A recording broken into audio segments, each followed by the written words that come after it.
Ladies and gentlemen, we are back. Bangin Beers podcast episode number. I do this all the time. I'm actually going to look it up. This 130. 130. We're closing on 150. $1.50. Getting crazy, boys. This is Andy's North Carolina Beers episode. Yeah. So this is all about your vacation. You can tell us about these breweries, how you got them, what you thought of them, some other things maybe you've got, but you weren't able to bring to us. We'll get into our local stuff. We have a little bit of a topic we're going to bounce off each other today. It's going to be fun. So thank you guys for hanging out.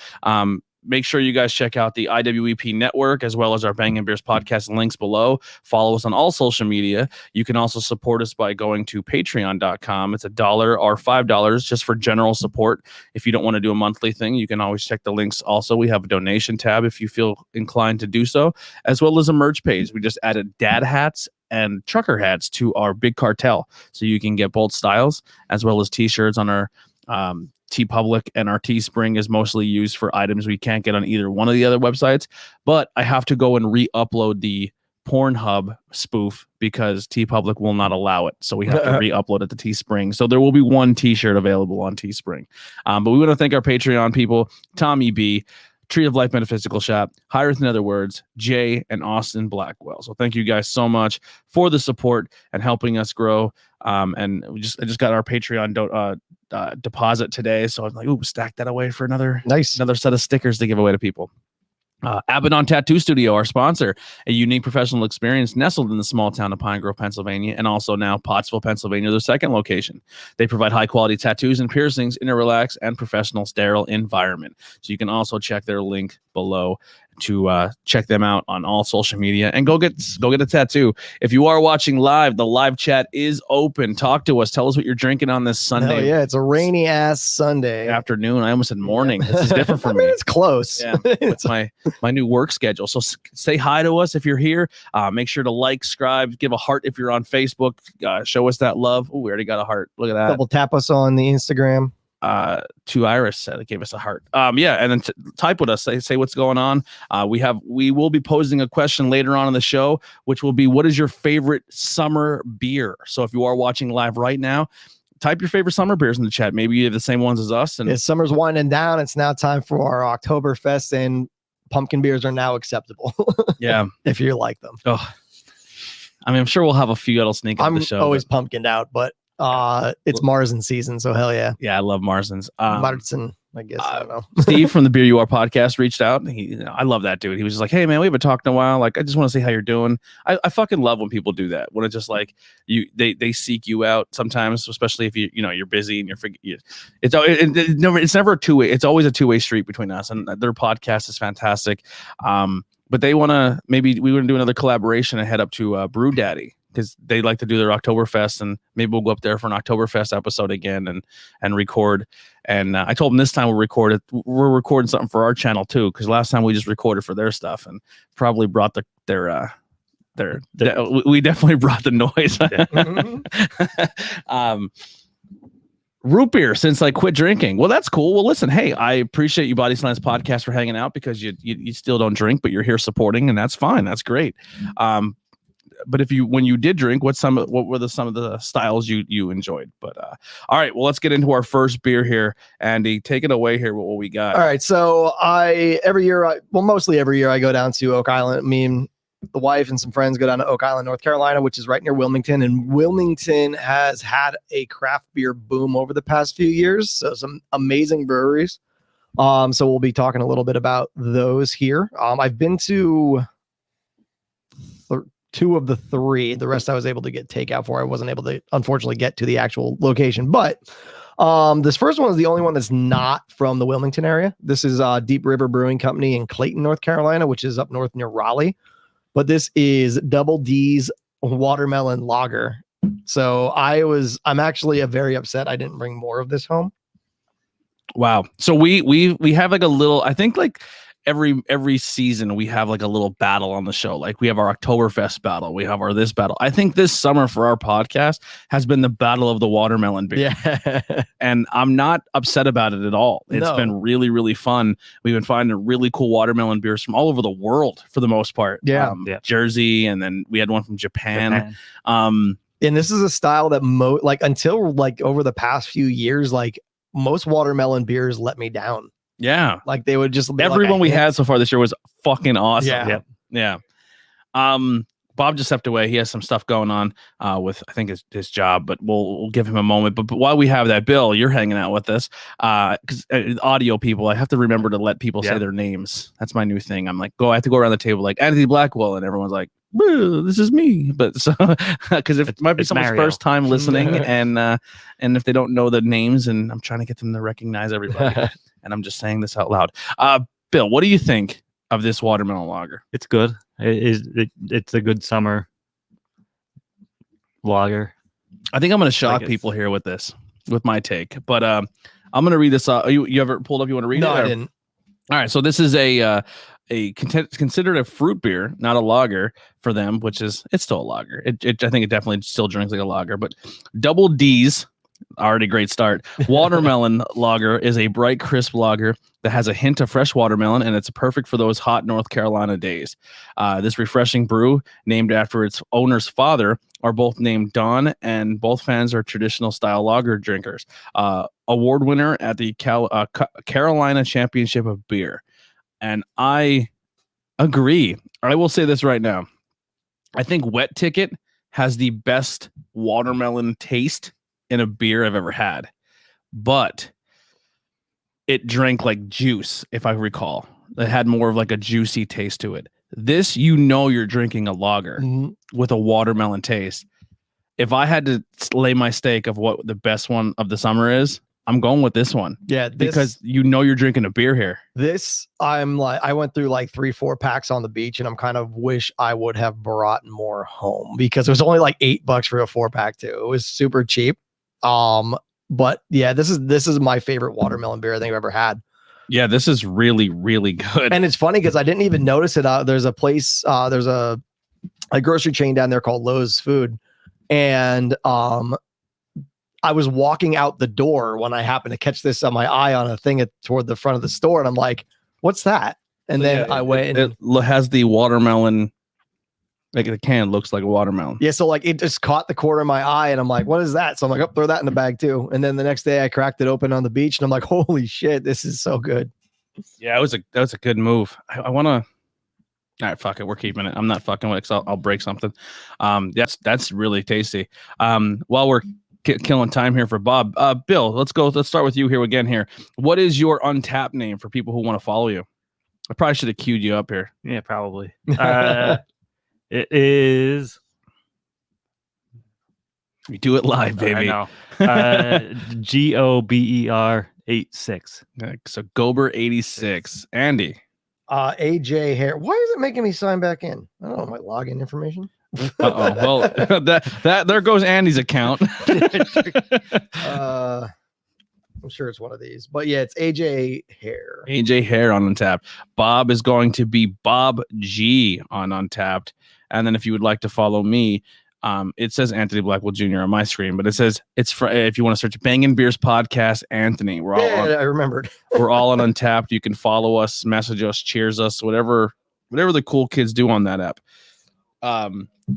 So yes, AJ Hare confirmed. I was able to get in. Well, instead of giving our full list right now of our favorite summer beers, we'll kind of throw one or two out. We can kind of bounce them off each other. We'll start with Andy. What is one of your favorite go-to summer beers? So, well, it's now not a summer beer anymore, I guess, because it's all year round. But one of my favorites of all time is the Dogfish Head Sequin Ale. Okay. Oh, that was like my favorite beach beer for a long time. Like it's just, and especially because it has a decent reach too. So like I was able to get it in North Carolina, be able to get it in Virginia, Dewey, all that stuff. Just grab a 6 or would that be your number one?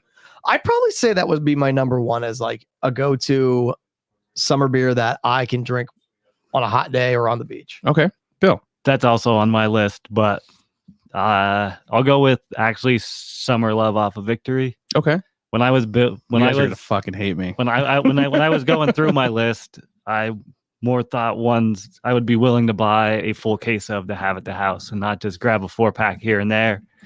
Like to have it in the house. That's kind of what I was thinking of too. And like all summer.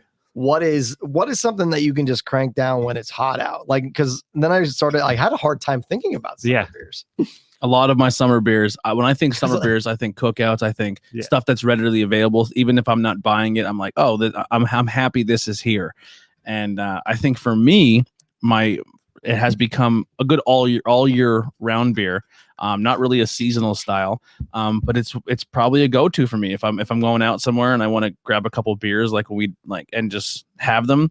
Yingling Flight is going to be my summer go-to. I think that they're easy, they're light, they go down quick, they go down easy, and they're great for those hot summers. That's what I'm gonna go with. I'm gonna go with the Flight. It's gonna be my summer Flight's not bad. Yeah. I mean, like I said, I was starting to think about it. I'm like, because we're trying to mainly be a craft beer podcast, but when it's super hot out, like I'm not looking for double IPAs. Yeah. I'm not looking for anything thick. I'm just looking for something easy drinker, and usually it's gonna be like Bush. Yeah, I'm a really big fan too. I'll kind of throw another one out there. It's not really on my list, but if I see it, I always try to get it. Is All Day IPA from Founders. Oh yeah, Yeah. Founders and Mosaic Promise too are one of my favorites. Yeah, I just like go to be able to grab off the shelf. I have one of theirs on my list. Yeah, a Founders. Yeah. You good? No one's dead. No, All right. at least not yet. We'll see what happens Tuesday morning. Yeah. So we'll let you get a sip of this beer here. We went into our first summer beer, some of our first summer favorite beers, and then we're talking about the Double D's watermelon lager. Like you love Double D's, you love watermelon lager. I read the review there. That's not where I was going at first with Double D's. That was a little bit of a letdown. But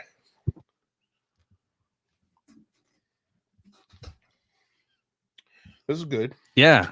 So I don't think it's quite up to Wet Ticket, but this is good. see. I rank this over Wet Ticket for one reason.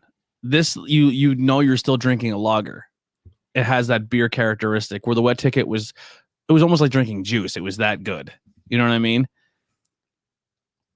Like you still know you're drinking a beer. If that makes any sense. No, it does. I just Letting it we're gonna have swirl to agree around. to disagree on this I one. love Wet Ticket. I think Wet Ticket's fantastic, and if you see Wet Ticket, buy it. But I really enjoy this. Absolutely no complaints here. Yeah, and like so you couldn't beat $8.99 for a 4-pack. Obviously, the base lager is decent. The watermelon flavor is it's not like fake watermelon. Mhm. It's real. It's not watered down. It's solid, which is hard to achieve with watermelon. It's a hard flavor to honestly duplicate without going runts or whatever or Jolly Ranchers. yeah. We just had another watermelon beer. You were there in Photoshop. Yeah.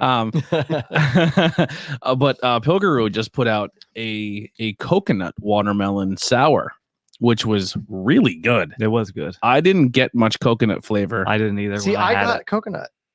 I got It coconut, was- but not enough that it was like a lot. Like when you eat, it wasn't like eating an Almond Joy. It was like it had that trait of a Don't get me coconut. wrong, it but was good. I took a crowler home. but the watermelon was really dominant. yeah, I took a crowler home to share with Rish. So Yeah. but no, it was good. I actually might take a ride up after this episode or where's Heidi at right now? Her mom's. Mhm. Maybe to have Heidi drive me up after this episode to Pilgaroo to get a crowler for tonight's festivities. Have a crowler on standby, maybe one or two. And then I have in the middle, I have a fantasy football draft with that brewery too. I'm part of their fantasy football league. So it's exciting. Michael in the chat said, "Hey guys, sorry it took me a while to get to you, Michael. We were talking there. If you're enjoying a beverage on this Sunday, let us know. If you're excited for AEW, all in, all out. Is it all out, all in? All Shake it all up. in. You're in, you're out, you're all about. It's all something. It's I gonna want to say be it's all in. yeah, it's gonna be exciting. I'm really pumped for it. If you're wrestling fans, obviously you see me. You can't see me from my waist down, but let me just show them. Just show them. Boom, baby. Tony is repping HBK today. I look like a kid on Christmas morning in his jams, but these pants, chalk line, expensive but comfortable. I always want the WrestleMania 12 ones, but you can only buy them in resale right now, and they're $112. So that'll be something that I splurge myself for like a holiday time because I need those white WrestleMania 12s if they win the title.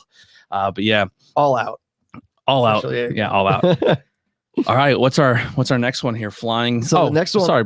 Well, yes. Say the next one, and then while we're waiting, we'll have Bob tell him about his beer. first pick of a summer beer. So we're doing a top 5 summer beers as we go through these beers here today. Actually, my first summer beer we just mentioned. Since I actually finally had it, the Wet Ticket Watermelon is the top of my summer beer list. I like that. It's a good pick. Yours was Summer Love off of Victory. Yeah, I picked Yingling Flight. So there's going to be a spoiler alert. A lot of my beers are going to be dirt beers. They're not going to be craft beers because when I think summer, I just think like I go to someone else's festivities. I don't really host a lot. So my summer beers are going to be like domestics because they're cheap. They're easy. You can get them in large quantities and they're good cookout beers because I don't really drink enough craft to know what's like. I know one that's a seasonal because Andy remembered, but I'll just probably piggyback off him when he says it. But yeah, I shop for beers like I'm looking at t-shirts. Like the can looks cool, I buy it, you know. But I say, Andy, you want to read this one off? So this next one is Escape from Lager Mountain from Flying Machine Brewing Company in Wilmington, North Carolina. Now this place I have been to and it is awesome. It is a really cool brewery. It's awesome setup, great lists on tap all the time. And one of my favorite things is it's dog friendly, both indoors and outdoors. So what they say is that I guess there's some kind of I'm sure there's going to be people out there who have a problem with this, but I guess you can only have service dogs in most places, but they don't serve food. So they just consider all dogs service dogs. Love it. They are. So you can take your puppers. Dogs are a great service. So this is a dry hopped rice lager with Citra and Hallertau Mittelfrüh hops. So I have this one pulled up, but my finger's wet and I can't open my phone. So, so this is an American rice lager, is dry hopped with a small amount of Citra and Hallertau Mittelfrüh. Okay. For a subtle floral and tropical fruit nose, very crisp and clean finish. 698 check-ins for this one. No friends. You didn't even check this in when you had it. I haven't checked any of these beers in. All right, I have been very, very lazy on Untappd lately. I will say this. When I see lager and I drink this and you get that first hit, wowzer. The big floral burst. Yeah.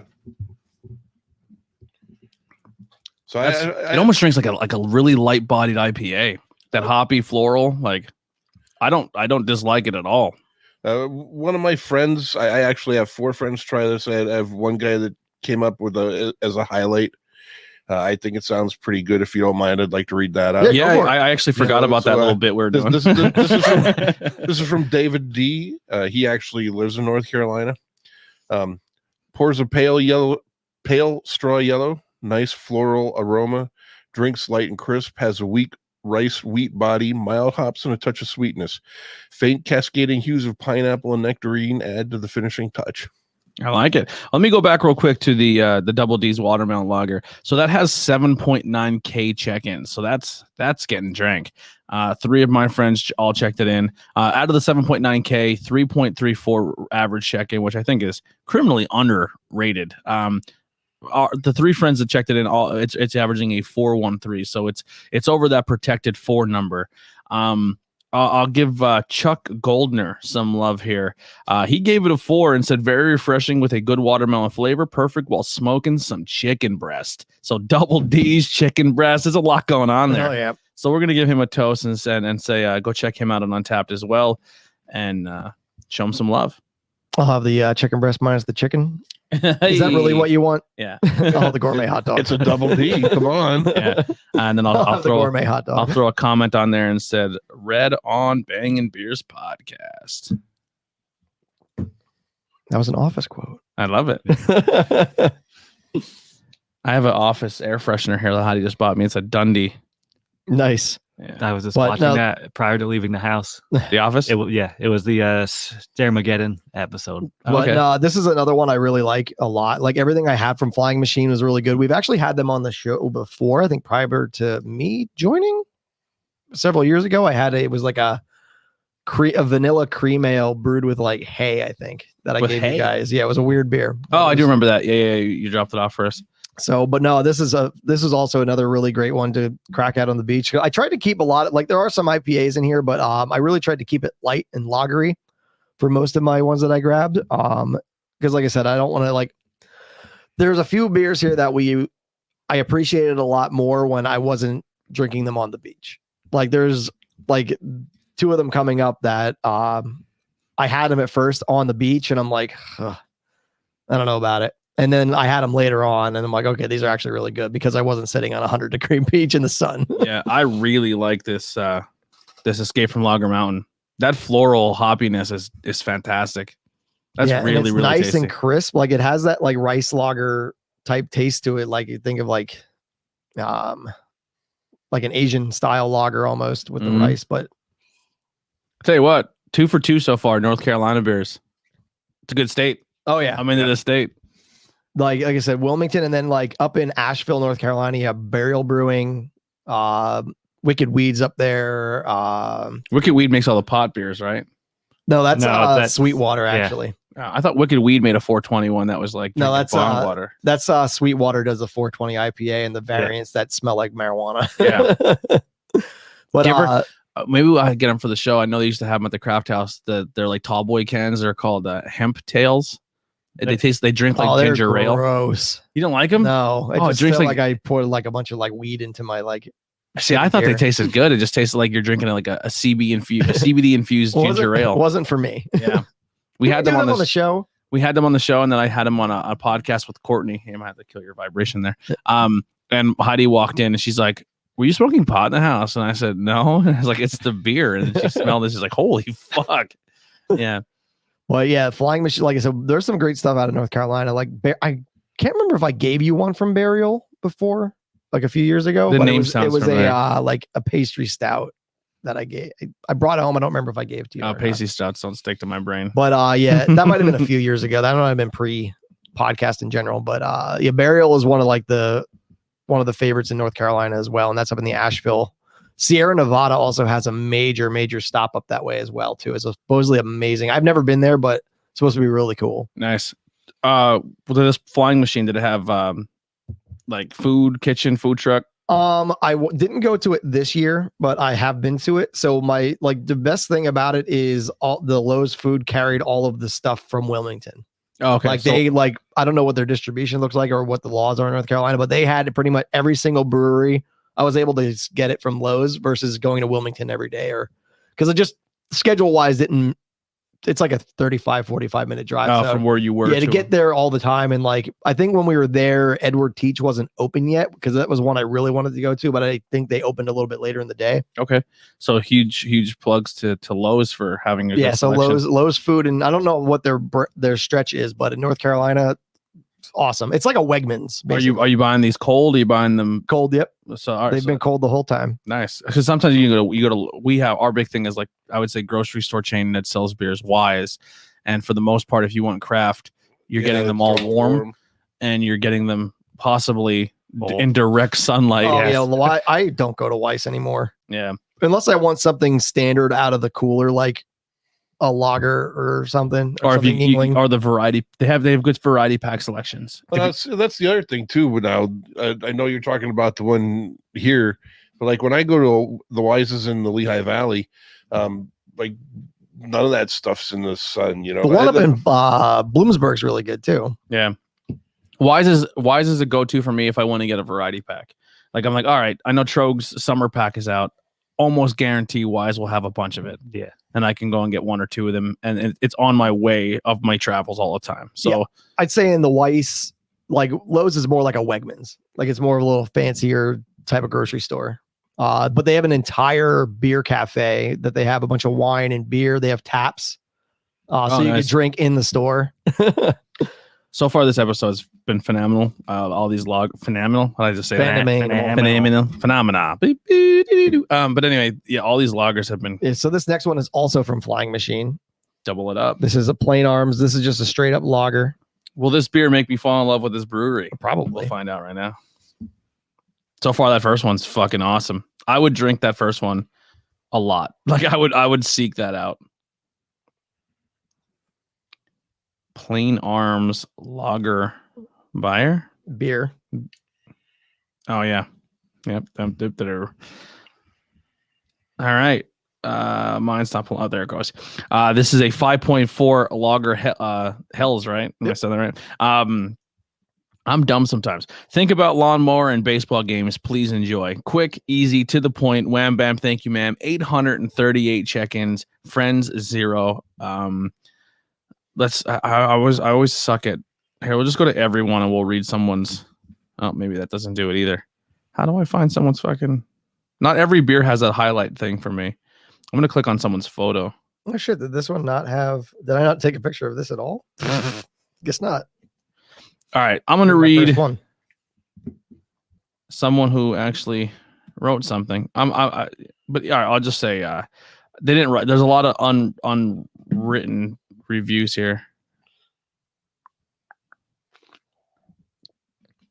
Let's see. Sorry, everybody, for the weird silence. We'll just go to the top one here.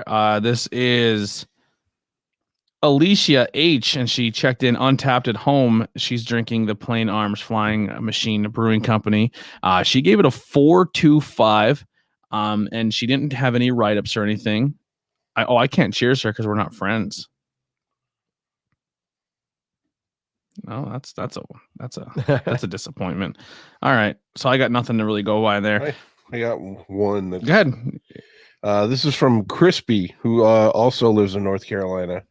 And now for something late before bed, standard Hellas. Before bed, this guy's a savage. That's a girl, actually. Oh, she's a savage. I love it. Chugging while refusing to think about mowing the lawn. And she gave it a 3.5. She's my spirit animal because my lawn is fucking rough right now. Yeah, I had to cut mine. I was gonna cut it after this, but well, it's been raining so much. Like every time it like stops, like I don't have time. And then I finally got it cut last week, right before we had the huge storm. Yeah. How often though do you use the rain excuse? Like, oh, it rained 2 days ago. It might still be a little damp. Can't cut it today. A few times. And that's just in your brain. You just say that to yourself. It's a few times, but no, we got it done right before the big storm last week. Do you pick up the dog poop or do you just fucking chop it up? I pick it up, dude. That's gross. I just I don't give a fuck. My yard's the only person who uses my yard is my dog. Yeah, you just fucking chop that up. That's fertilizer, baby. Nope, I scoop it. I clean it up because then it just splatters all over sometimes, and it's just like, yeah, that's not good. Yeah, but I mean, like, there's no fresh ones in there. They're just like. Well, there's sometimes fresh ones, or like after it rained and they're all. You have like fucking 485 dogs. Yeah, you have like the what is it? The Minersville SPCA in your house. Your puppos are great. Yeah. So this is really good. Hold on. Let me give one more hit here.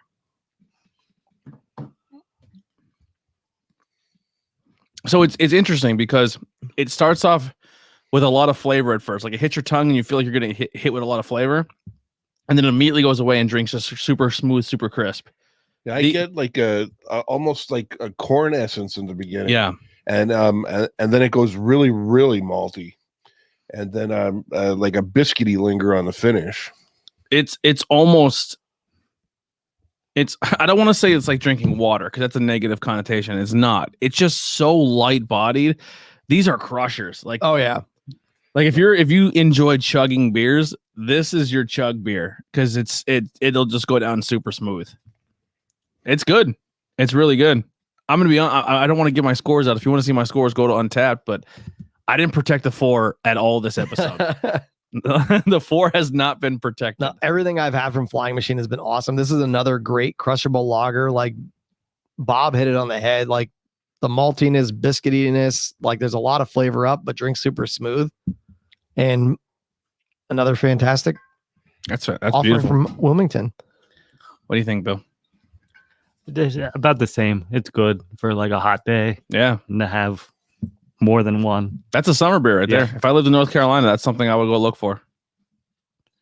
Let's go back our next round here of summer beers. We'll start with you, Bob. What's a beer that you seek out for in the summer or the summer? Actually, yeah, and this one's a watermelon beer too, and it makes me mad because I can't remember the name of it off the top of my head.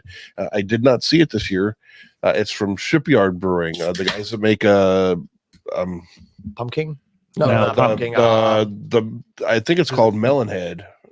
That's a Melonhead. That's what it's called. Yeah. They do one that's like they do a pumpkin beer with the headless horseman. Yeah. Yeah. This is kind of the same thing, except instead of his head being a pumpkin, it's a watermelon. Oh, nice. Oh, And I did not see that anywhere this year. I do remember. Are they the ones that do like a coffee version and a pumpkin version of that same? No, that's That's tier. pumpkin. That's, that's Southern pumpkin. tier. Yeah, Okay. because they have Warlock, Yeah. the rum barrel Yeah. aged pumpkin. Doesn't Shipyard have Cold another pressed pumpkin coffee one too? Jack-o'-lantern or something maybe? That's it. Yeah.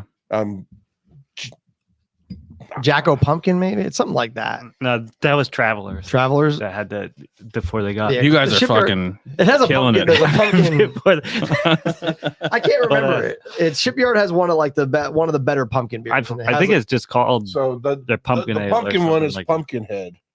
Okay. And the other one's Melonhead. Melonhead is the watermelon one. Yeah. And then I believe that Andy is also correct in that they do have a second watermelon beer.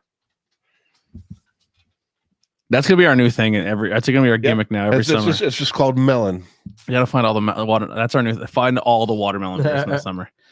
All right, Bill, your next summer beer. My next one, I'm gonna go with Green Zebra from Founders, which is also I don't think I've ever had that. a watermelon beer. It's watermelon goza. Holy fuck! It's actually fantastic. Yeah, and I didn't see it this year. They usually put it in 15 packs now, but I didn't see any this summer. Okay, Andy. My next one is, I mean, it's a summer beer by release. I don't know if I technically would call it a summer beer, but Nimble Giant from Troggs. That's my One of backpack. That's my I'm gonna jump on his back on this one. favorites. I love it. It's one of my favorite things Troggs puts out. It's a little heavy to crank down while at a barbecue. Was it 8 or 9%? I think in the Imperial 9. IPA. Good AC beer. Yeah. So, but no, I look forward to that every single summer from Troggs. And while it's not necessarily a summer beer, it's a summer release beer. And I have a Nimble Giant my sticker right favorites. here on the table. Yeah, I really like Nimble Giant. That's probably one of the only ones that I remember, like, oh, summertime Nimble Giant. But actually, I will agree, but I'm not. I actually I didn't find it this summer for their summer variety pack, but I forgot the name of it. When in doubt, hells. When in doubt, That's yeah, another good one the too. I was lager, actually yeah. thinking about that, but I went with that's my pick. The When in Doubt lager from Troggs is probably my number 2. I will say this too. We went before the concert, we met up and went to Troggs, and boy, did they fucking kill the game when it came to marketing and putting stuff out for Haze Charmer. Yep. So like you can order a bottle opener. I think I lost it already. It might be somewhere in my car. I don't remember where I put it, but it's a bottle opener, but it's a plancha, a Ouija nice. board plancha. And like the center of it is the bottle opener. So like they're really embracing that supernatural and the haze and like it's a good beer. I like it. I'm into it. I like it a lot. Almost made my list, but I dropped it because it's not a seasonal. Yeah. A lot of my stuff that I'm but- going to say is not seasonal. But I'll piggyback a little bit off Andy, but I'll add the lager to it from Troggs because I really, really like. I went out and bought 4 of those variety packs because that's the only way you can get that lager is those variety or go to packs. the brewery. Yeah. Or go to the brewery. Yeah, I really like that lager. Speaking of lager, since the last time we recorded, we haven't had a chance to talk about it, but I want to say our condolences to the brewery, Liquid Noise. They just lost one of their members tragically. We won't go into details or anything, but that's another lager. And meeting him for the first time at the Retro Lovely Ball, very, very cool dude. So my heart's out to them. We will be stopping in there one of those days when it's not our day to podcast, just maybe as a trip. We'll stop at Liquid Noise because Lannon's Lager is probably one of my favorite craft brew lagers. But yeah, our hearts out to Liquid Noise. If you can, go support them. They're really, really good people. Their brewery's fantastic. And if you're a local band and you're looking for a place to play, hit them up because they're always looking for bookings because they have a pretty nice little setup for bands to play. So yeah, hit them up. Good people, but our hearts and thoughts are out for them. Good people. We got a chance to do an episode there if you want to check out the back catalog. All right. So next up, Edward Teach Brewing Company in Wilmington, North Carolina. This is Print the Legend. This is a unfiltered dry hop Pilsner brewed with local North Carolina malt and hopped with Citra and Cascade. our take on a classic style. When you must choose between history and a legend, print the legend. So Edward Teach, if anyone who doesn't know who Edward Teach is. I was just about to ask, I wonder where they got that name from. Edward Teach was Blackbeard the pirate. Oh, this is the brewery you're hyping up. Yeah, so like Blackbeard was killed off the coast of North Carolina. I'm into this. So, and like in that general area. But this is the one I'm really bummed I didn't get a chance to get to the brewery itself, but I had a bunch of beers from them while I was down there and everything was amazing. Now, when you go to this place, is it pirate and themed? I don't know. I didn't get to it because they weren't open when I went. When I was in Wilmington itself. So there's a brewery. I like their beers. They're more heavily catered to stouts and darker beers, but they do other ones. But they're known for their darker style beers, and all their theme is horror movie. And then you walk in, and it's just the most beautiful brewery you've ever seen in your life. And I'm just like, man, I wish you guys would like hang a fucking body from the ceiling or something, like kind of darken it up in here. But that Springhouse, Yes. I am. Springhouse is very horror themed. Yeah. I remember saying this to you before the Crowbot Yeah. concert.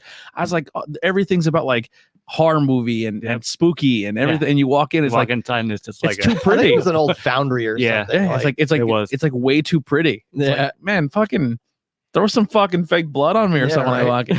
It's a great brewery. well, that's like even a Droid Theory. Like if you look up their brewery, it's Yeah, they're just like super heavy metal Yeah, brewery, it's but beautiful. Yeah, Yeah. just a very nice place. Listen, I'm not saying I want to not be able to eat off your floor and be dungy and cruddy, but like I kind of want a theme sometimes. You know what I mean? Maybe that's what we'll start getting to the brewery. We'll make the dank brewery. Like it's like the dive bar brewery. I want that. I want to dive bar. So like Pilgaroo, we're gonna talk about them a lot in this show because it's I would say it's one of our, between them and Black Rock, it's like we can really say like that's our home brewery. Like, you know what I mean? Like that's the first one to really open up in our area. For the past 3 years as Podtax has existed, we really heavily relied on places like the Craft House and the Cake Stand because we had to travel way far out. I mean, you're a little luckier in Tamaqua. You guys have to, but Tamaqua is a little bit of a drive from our side of the mountain to your side.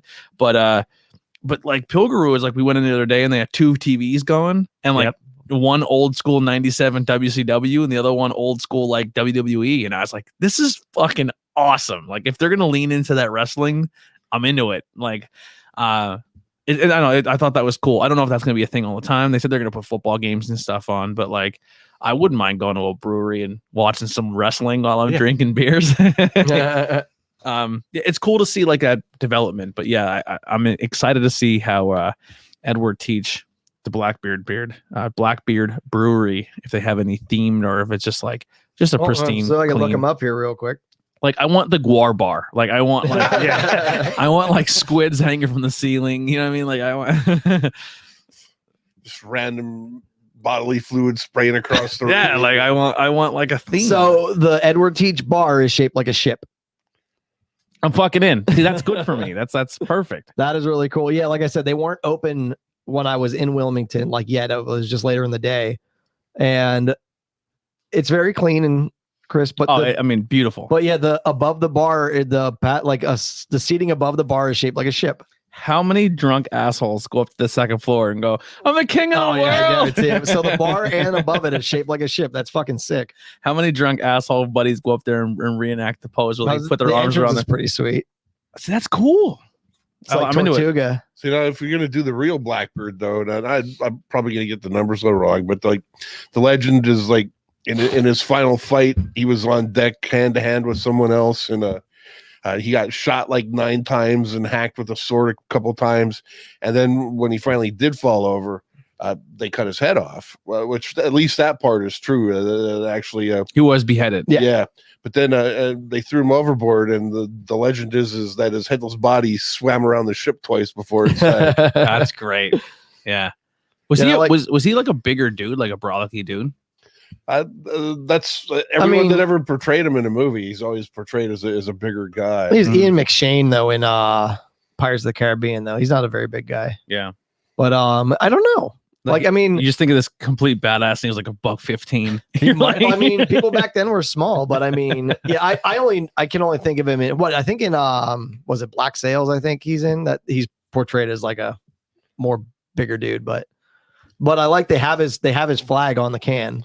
walking around with lit fuses in his beard, and Yeah, he used a lot of like psychological warfare type stuff. Oh man, I had to do more research on him. But yeah, that's the flag from his ship actually. With the king stabbing the heart. Yeah, the skeleton king stabbing the heart with a spear. Fucking into this. Dude, this is I hope too, like if you go to a brewery like this and they lean into like they have placards of like stuff you could like a walk through, like we go read stuff about it, like that'd be dope. I like that kind of stuff. I'm into this. Yeah, this is gonna be my number one stop probably next year when I go down. If you have any more spots on that vacation trip, let me know. I just want to go for the beer. All right. You sold me here in this episode. I can stop at Lowe's and get all these great beers, and you guys can go to the beach. I'll stay in the room. I'm way too white for the beach. I just we have a pop-up canopy here. Good, man. All right, cool. I'll hang out underneath that all day because my Twilight looking ass can't get in the sun for too long. But this, I'm gonna just straight up. This one is my favorite of all of them. It's a super crisp, but it has that super hop character of the Citra, and what else was in it? Cascade. Yeah, like it has a really nice hop finish to it, and it's just So I'm already gonna give this the award for presentation because I think like when a brewery leans into something like this and they pick like a figurehead or something of that nature, and then they really lean in and use the flag. I like that. I dig that about a brewery when they find something like that and lean into it. That's bonus points for me. Like Flying Dog with the Hunter S. Thompson stuff. Like I fucking eat that up because I think that's cool. They lean into it, you know. He was killed in Ocracoke, which is on the very bottom of the Outer Banks. So I will say this: for me, this beer is good, and I'm going to give it style points, right? So I'm still going to slightly not protect the 4. So spoiler, I'm giving it a 4. For me, it's like nothing. It's not blowing me away of something I've never drank before, but it's a super easy drinker. It does exactly what shit. So Blackbeard was a big fucking dude. 6'5", 220. There you go. That makes me feel better. That is huge for like the 1700s. Yeah. I mean, he was killed, I think, in 1718. Yeah. So he was, actually a man of the 1600s. Yeah, he was 1680 to 1718. And you said shot 9 times. Well, the real story is exaggerated. If you go to Wikipedia and read the Blackbeard article and then read the Edward Teach article, and everything in the Edward Teach article is factual. Yeah. And then, like everybody, because I mean, everyone was terrified of him. He's like Bo Jackson. Like, yeah, he was he was really, really good, but some of his stories are a little added to. Yeah, Bo knows hockey. Yeah. But yeah, I mean, so like the myth was, that he was shot and stabbed and cut many more times than he really was, and then they repeated your heart out 50 Cent. Repeated the legend about him, his headless body swimming around the boat twice, but in reality, I think he was shot 5 times. Still, and you're talking about like 50 caliber balls too, back then, and he was stabbed a couple times, and one thing that everybody agrees on is like in the early part of the battle, someone stabbed him in the neck with a sword, so he didn't go down easy. And they never recovered like his head or his body. They intentionally beheaded him. There was a bounty on him. Yeah, trophy. And they kept his head as proof that they killed him, and they got a reward for that. And if I remember right, that was like put on a stake somewhere, like where it was publicly visible as a deterrent to other pirates. Like, this is what we do to pirates here. You need to knock it the fuck off. I wonder if they ever if it just kind of got destroyed over time, or if it's been preserved and that's probably gone by now. I'd say. That's they still have Napoleon's penis. Yeah. Is it really? Yeah. Yeah, it's in like a. You see what a good beer can do and start conversations. I love it. I like that. When you get into like the history of like these larger than life like people, like it's crazy to some of the shit. I love when a beer can do that. So like Rasputin. He had originally, and I'm pretty sure the Blackbeard and the Edward Teach accounts agree on this. The governors of Virginia and North Carolina really were forced to crack down on the pirates. A lot of them used to operate under what they called letters of marque, where they were technically privateers instead of pirates. And like they didn't care what you did as long as you only attacked French or Spanish ships, because we were at war with them or whatever, Yeah.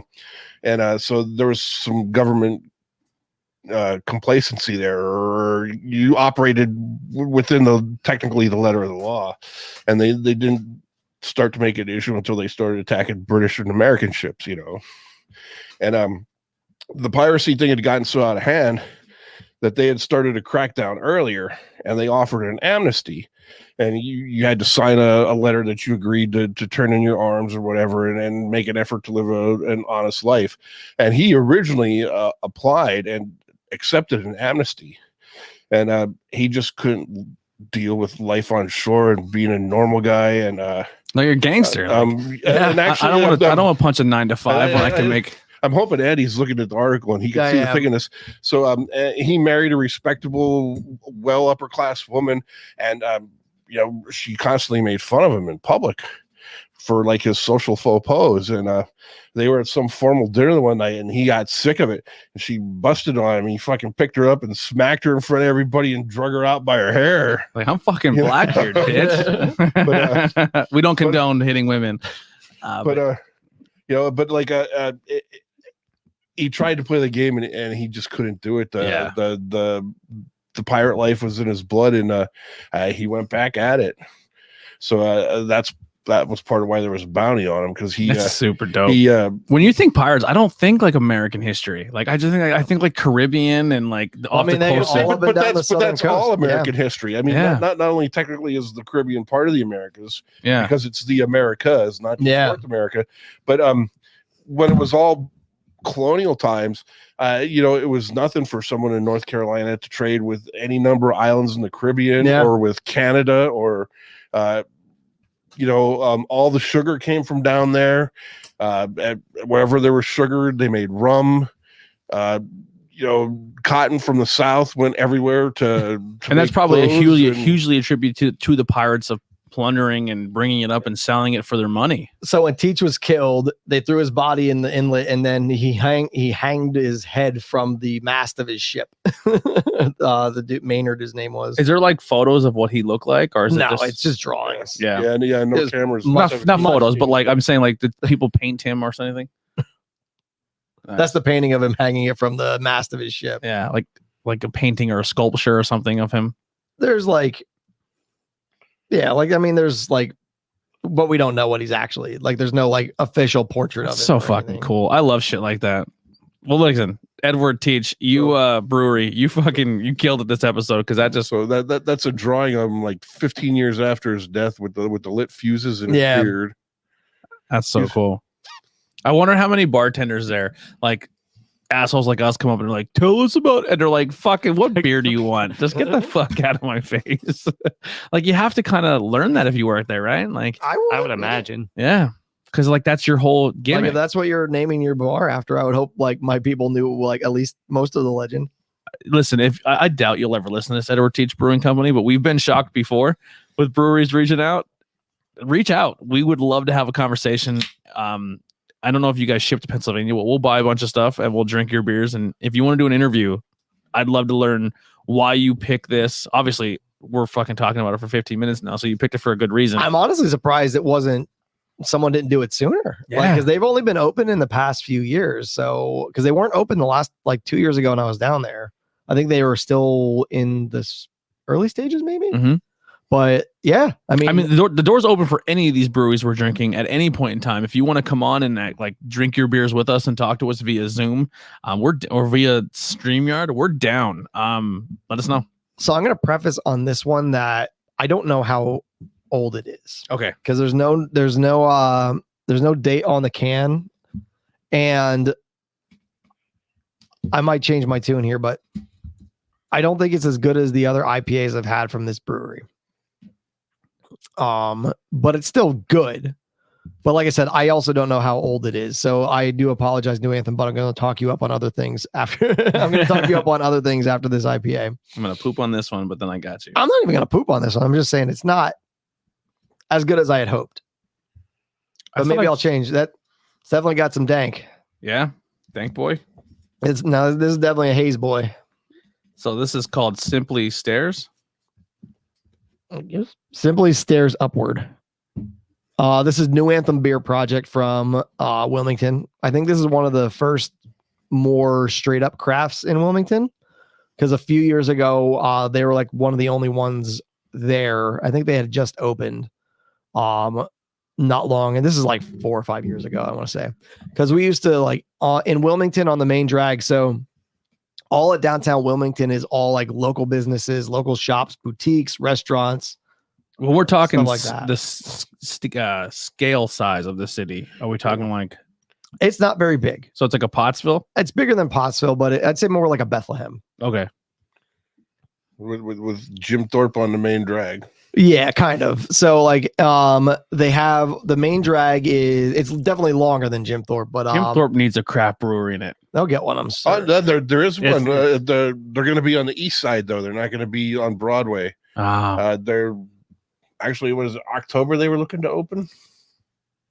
I hope so, because that'd be. We have a Gettysburg. Oh yeah, Gettysburg. We have a Jim Thorpe trip planned. I mean, if everyone's come out, hang out for the day, but later on that night we have to break off and we're gonna go. Yeah, I was actually gonna suggest that we come up and hang out during the day. Absolutely, yeah. If we can, we'll have a huge squad. We'll roll around town all day. We'll walk up and down the street 150 times. I love doing that shit. But yeah, downtown Wilmington is all local businesses. There's a bunch of boutiques, coffee places, restaurants, breweries. There's a place down there called, what the hell was it called? Pour? I think it was called Pour, but it's like kind of like the beer wall in Reading. They had 70 taps, and their upstairs feature was all North Carolina beers. And what was this called? I want to say it's called Pour Tap Room. I posted on the Instagram when I was there, and they liked it. So I'm pretty sure it was Pour. I think I remember asking you how many taps were there. Yeah, Pour Wilmington. Yeah, they had 70 taps. The upstairs, the one beer upstairs. So I really focused on their North Carolina beers. The New Anthem IPA they had there was almost a 5. That was fantastic. It was so good.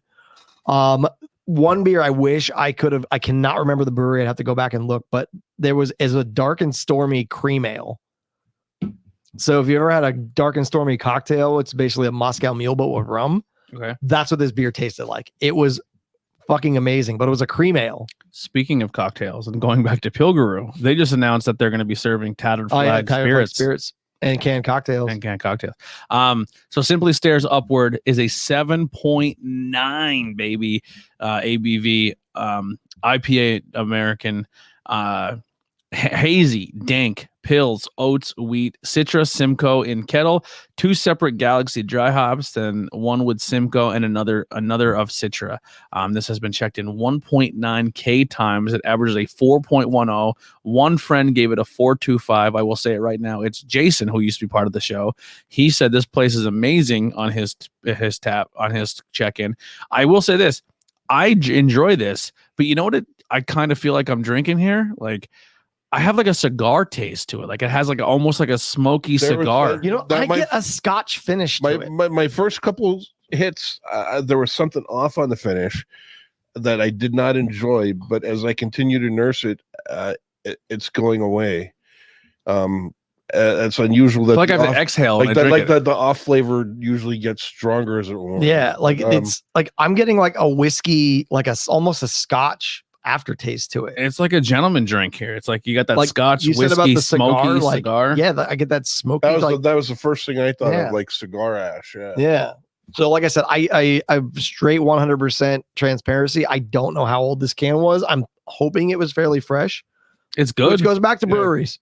And you can still tell. Print your goddamn canning dates. You can still tell that there's definitely oats in this. Yeah, this is smooth. It is dank. Yeah, it does help us when we're purchasing your stuff in third-party retails if you have some type of date on the bottom of your can, so we can be like, oh, this is still kind of fresh. Unless this 21041 is a date, so they're printed and we're just talking.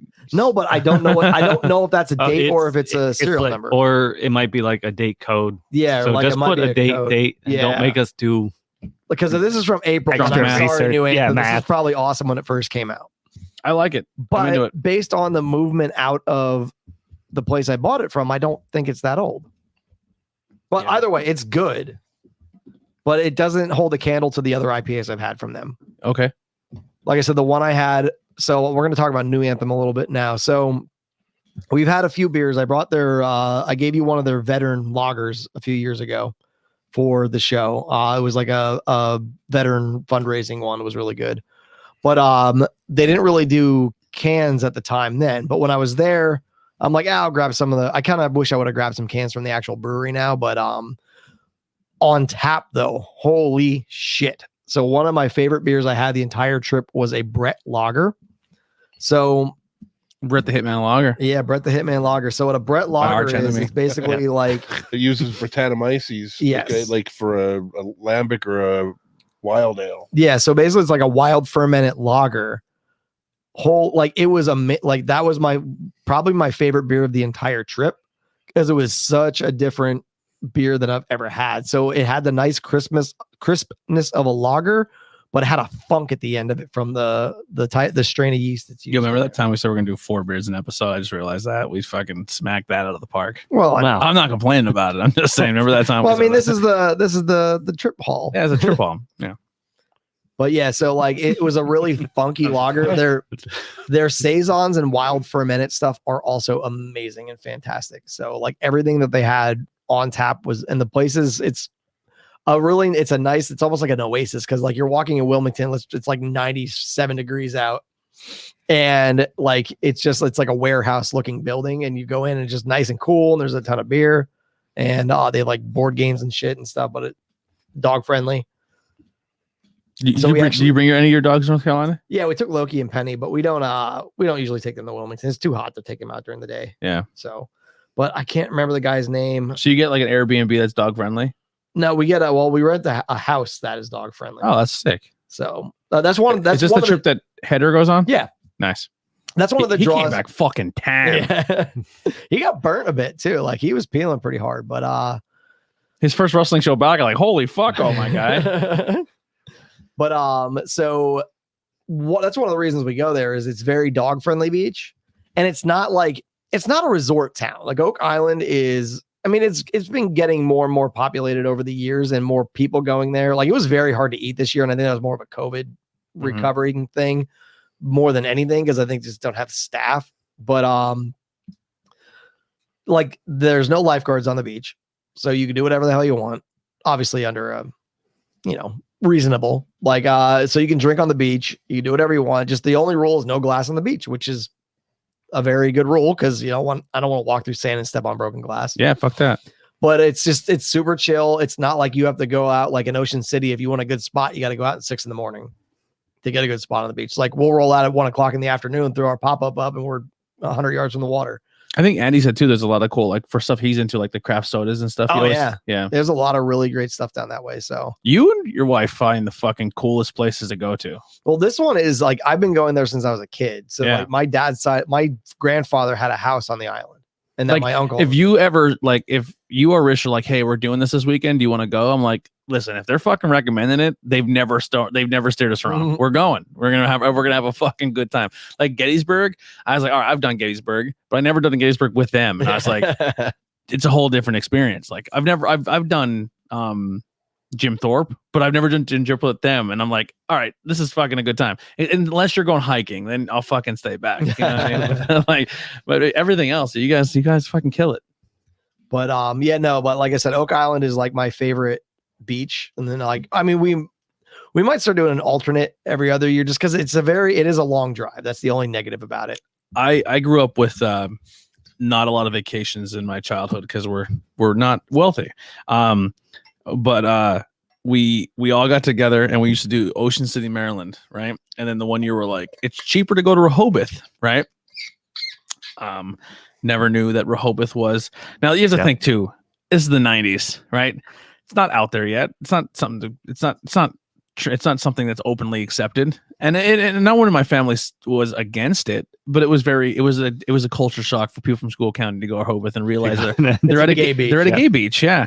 So like we're all walking to the beach, and I'm like, holy shit! Like look at those 2 dudes kissing. Like those 2 girls are kissing. This is different. I'm not used to this. And then like no one else really seemed to notice. They're just like head down walking to the beach. And then like my uncle and his brother are 2 big brawly guys, and they're like, I love your NBC sports shirt. And then he's like, thank you, man. I love NBC sports. You like football? It's like, not really, just like that shirt on you. And he's like, and he just like didn't click, and he just kept walking. He goes back, goes, And they start looking around. They're like, we went to a gay beach. We went, like a whole family went on a gay beach trip. And I had a blast. I had a really good time. No, Rehoboth is great. And especially now, like Rehoboth is awesome. And so is Dewey. I mean, they're literally like, you could throw a rock from Rehoboth from to one Dewey. to the other. And also another place, like Dogfish Head's main like tap room is there. Like in Rehoboth? Yeah. Mm-hmm. Let's fucking go to like Rehoboth. the breweries in Lewes, I believe. Yeah. But they have an amazing tap room with stage and restaurant and everything. And That's and they another also thing too. That's see if this is what Bill's going to say too. The one down there, the amount of beers they make that are available nowhere. Yeah, else exactly. It's kind of like the Guinness phenomenal. Brewery. Yeah, like you like Dogfish that's- shit. Like Guinness might have 8 that you can only get there. Like any given day, there's like 20 down there. Yeah. well, I know at one point at the brew pub in Rehoboth, they did a stout that they made with lobster. So they boiled the lobsters for That sounds interesting. in the restaurant while they were boiling. So while the boiled it beer in the wort. yep, yeah, and then they served it, but then the lobster was in the beer, and then it was only available at the tap room. They have the In one thing, Rehoboth. like I don't think a lot of Pennsylvanians know, but they also make their own spirits, and they're fantastic. Their gin is amazing. And they also own an inn. You could stay at the inn. It's dog friendly. There's a fire pit outside, and apparently Sam, the owner, and his wife randomly show up and hang out at the at the campfire and drink beers with you. That's sick. Yeah, actually, so I'm actually going to Rehoboth at the end of the month. Oh, yeah. We're going with Vicky and Kyle Nice. for a few days. We're staying in Dewey, so I will be bringing back We should do a Dogfish episode. another selection. No, Dewey Brewing Company. Holy fuck! You want sours? Holy shit, that All place is right. amazing. I'm in. Sure, Bob has probably had some stuff from there. And Grab some actually, stickers too. So speaking of vacations too, we're going to be going to Vermont. Ooh, nice. Yeah, we gotta get that bus trip thing planned out, especially when it's like You gonna the hit fall up, time. the originator of the hazies. We want to do Lake Champlain, so it's going to be more based around there. Are you still doing a trip to Florida this year for the Dolphins game? I I need to. It might not be until after January, but yeah, I'd like Cool. to. I'm going to definitely try and go down. All right, let's get All right, so this next one. This is the one I was most excited for, can wise. So Dog Haze of Summer, and this is from Bill's Brewery. Bill, you made this. I So did. I had to give Billy a full can of this Yeah, one. it's got to be in this one. We can't Photoshop them. Yeah, dude, I did a really good job. Yeah, with you that. did. That was Snapchat. That was all Snapchat. So this one I'm going to preface by saying I did not like it at first, but this is one I cracked on the beach. And What's it called? This is Dog Haze of Summer. Was it Dog Haze or Dog Days of Summer? I think it's dog hate. Yep, Dog Haze. of Yeah, Summer. dog haze. English Bulldog has been secretly my dream dog since I was a kid. But every single time I ever researched to own one, you have to have a lot of money to buy one because they're super expensive. And you got to be prepared for medical expenses because they get cherry eye and they have respiratory problems. There has been a lot popping up at rescues lately. Really? Yeah. Probably for the reasons you're mentioning, and people are pieces of shit. Yeah. So I just really, really don't want to get a dog that will have to go through that. I don't have the money to support it. You know what I mean? It's like a kid. Like, you don't just get a dog to be like, hey, I'm going to get this dog. And I didn't do any research on what it would take to be an owner. Like, they're a type of dog you need to be wealthy to own. You can't just be some slub who owns an English Bulldog and then the dog's walking around with huge cherry eyes and you're like, well, I can't afford to get it fixed. It's like, well, then fucking why did you pick that dog? You know what I mean? Like, Yeah, I would, as a rescue advocate and all that, fucking research your breeds before you, like our Shiba.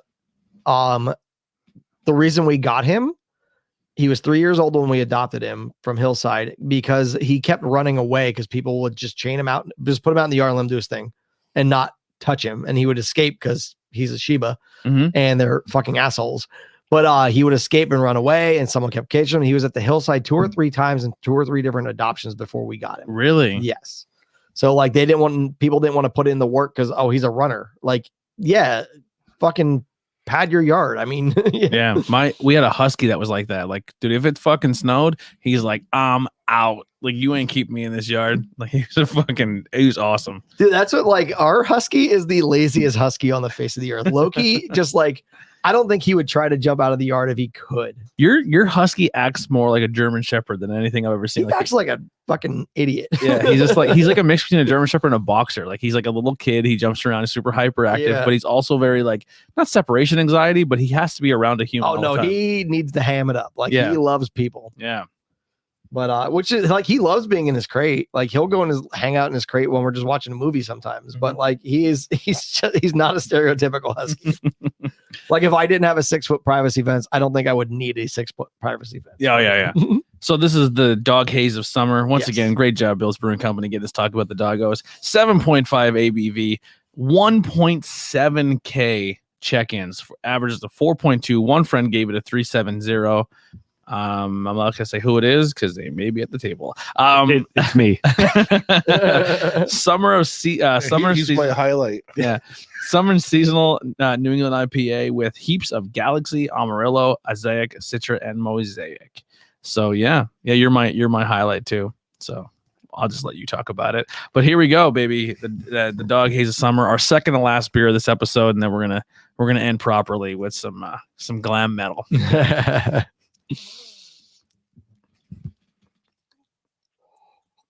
Wow, that's creamy. This is a nice hazy. It's got there's a weird funk on the back end that I get out of it. I don't know if you guys do or not. I think this is where Jason would say it's oily. Like he had like an oily taste to it. Yeah, I could kind of see that. I like it though. I think this one is. No, this has the dates on it. I will say this. It wouldn't be my go-to outdoor all day summer beer. So this one is fairly old. This is 5/21/21. Okay. Actually, no, hold on. No, it's not that old. 6/21. So it should still be good, but it's definitely not. If you're looking for more of like the light bodied, this is a heavy IPA. This isn't the Plains Arms. This isn't like you can chug this all day long. This is something you're sitting in the AC, you're watching in the summertime, you're hanging out after you cut your grass. Maybe, yeah. So this is one that like I said, I had it on the beach at first, and I'm like, but then when I poured it later, it was fantastic. This is more bitter than the other ones were too. So I could see that not being as attractive in the heat. You know where this would be good? Like towards the end of summer when it starts getting cool a little bit and you have like that campfire going, but it's not quite fall where you have to be in a hoodie. Yeah. But you can still be like it's like a nightcap. Yeah. More than and then all day. Mm-hmm. Yeah, I'm into that. I like this. This is good. No, it's not bad by any means. No, there's it's not as light and it's a little more bitter than the others, but yeah, there's absolutely nothing bad to say about this. This is one that actually gets better as it gets warmer too, I think. Oh, we got some. I know we're being trolled, but I'm into it. Here we go. A little early for beers, guy. Try to be a little more beer conscious in the future. Oh, and it's I Am Rick. So this is Ric Flair talking to us. Oh, sweet. Yeah, I love this. This is great. I Am Rick also on YouTube, by the way, said, dude in the orange shirt. I think that's you. Did you read my comment or do you need to pass it on? I'm red shirt. So he's probably talking to you. Red shirt's in charge of the comments, Rick. So by the way, huge fan. I missed the beginning. What kind of beer you got there? So these are all beers from North Carolina. Not Charlotte, like your daughter, but this is from like the Wilmington area. Isn't what Ric Flair's from Greensboro, right? Yeah, Greensboro. Yeah. So this is your hometown beer, Rick. No, it's not. He's from up north. Greensboro's up north. Oh, well, he's from North Carolina. Yeah. So we'll give it home state. Home state beers. Advantage. So we have Double D's, which you're also a huge fan of. So I'm here all day long, baby. And also, my friend Rick, it's a Sunday. There's no proper time for beer. And why is Ric Flair yelling at us for drinking beers? Anyway. I tried to get him to go for breakfast, but no one else would get up that early. Yeah. I did make myself a very nice breakfast though this morning. I'm like, I can't drink at 12 without having something in there. Hey, guy without the beard, I think it's important you read the comments. I'd be a great segment on the show called Dumb Guy in the Chat Says. I'm into this guy a lot. I hope you subscribed because you're great. Maybe get a lime to cut the bitterness, and then okay, sorry, didn't know the red shirt guy was the comment guy. I'm into you. You stick around. You're all right, Rick. By the way, are you excited for All Out tonight? Let me know. Where are we at? Dog Haze. I like it. I mean, there's nothing bad about it. So, but it's a hazy. It's definitely a little stronger and drinks stronger than the other ones. Like I said, it was one that like when I poured it and drank it later, It was a lot better than what I remembered when I cranked it on the 90-degree beach. Yeah, absolutely. Definitely not a beach beer. All right, so let's go back to summer beers, Bob. We'll start with you again. What's another summer beer you look forward to?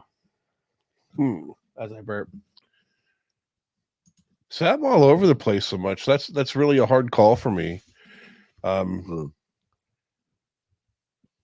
Summertime for me is tough because I don't have like a set I can't wait for the summer for this beer. I think more or less for me, I get more excited in like the fall, like with the Marzens and the Oktoberfest. Did we talk off camera or on camera about? So it's like summer. I don't necessarily look for specific summer beers as of stuff that I'm going to drink all day when it's hot out, when I'm at like my buddy's cabin or I'm making stuff on the grill. Yeah, I mean, if you want to get technical now, Oktoberfest is a summer beer, Yeah. Because they're it's in July now. But yeah, I mean,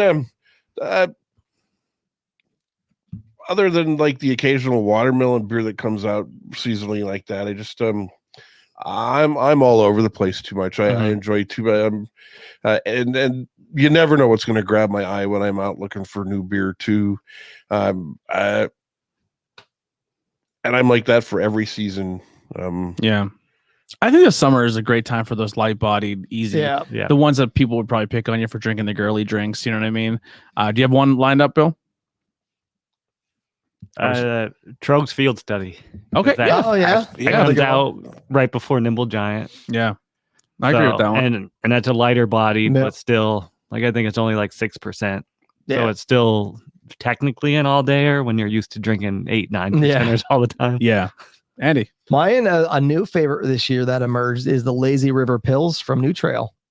Oh, yeah. That was good. I don't know how many 6-packs I've grabbed of that at the craft house this summer because it's just a super awesome Pilsner. It's not expensive and it comes in 6-packs, 12 ounce 6-packs. I'm not going to pick a certain beer. I'm going to pick a style of beer because I think in the summer, especially this summer for me, it's been huge. And I think a lot of breweries are adapting it and a lot of breweries are making it. And a lot of domestic companies are making their own versions of it. And I think this has been a big year for seltzers. I think when seltzers first came out with the White Claw, you're like, I don't like that TV static taste. And then you get away from that.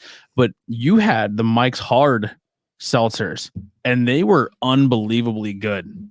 Like that mango one, it didn't have that TV static taste to it. Dude, the pineapple one just tastes like straight up pineapple juice. Yeah. So this year has been a good year for seltzers. I mean, I think everyone was kind of like, oh, this is fucking bullshit. Everyone's making seltzers now. And I think the first couple ones, like the White Claw and then the Bud Light and then all the other ones were kind of like, oh. Well, I can say the Bud Lights and the Trulies have more flavor at least than what the White Claws do. I like the White Claw. I didn't like the Bud Light ones. I do like Truly though. There was one Bud Light one that was decent. I think it was maybe the strawberry one. I think was all right. But like the White Claw, I don't love seltzers to begin with, but they're good when it's super hot out. Yeah. My only gripe now is they're starting to brand like a lot of the craft breweries now are starting to make seltzers, but then they're also starting to blur that line again. Is this even a seltzer anymore? Well, yeah, because Untitled Art puts a fair amount of them out, but they're like heavily fruited. Four seltzers. The Pilgaroo seltzer. Yeah, it didn't drink like a seltzer at all. No, it drank like juice. Yeah. Like the Fourscore has been doing like the seltzer Jambas, and it's like that thing is pale green and murky. That's not a seltzer anymore. Yeah, it's like what point are they a cocktail? It's like they might use the same process that they would to make a seltzer, but then they throw in the fruit they would. They just don't they don't over carbonate to give it the bubbly taste. Yeah. So Rick says, "Okay, I subscribe," which is thank you, man. Thank you. So we're on that path to 1K. So if you tell the rest of your friends, Rick, that'd be amazing. But I need you to think about a dumb guy in the chat segment. The dumb guy in the chat says segment for me at some point. Dude, we're 100%. If you start joining our chats every time we do this, we will gladly highlight your dumb man in the chat. Yeah. So just a heads up, Rick. This network that you're subscribed to isn't just beer. So on Tuesdays we do it rotates between like a supernatural paranormal show, and then it rotates between a pop culture TV show, movie, comic book show every Tuesday at 7.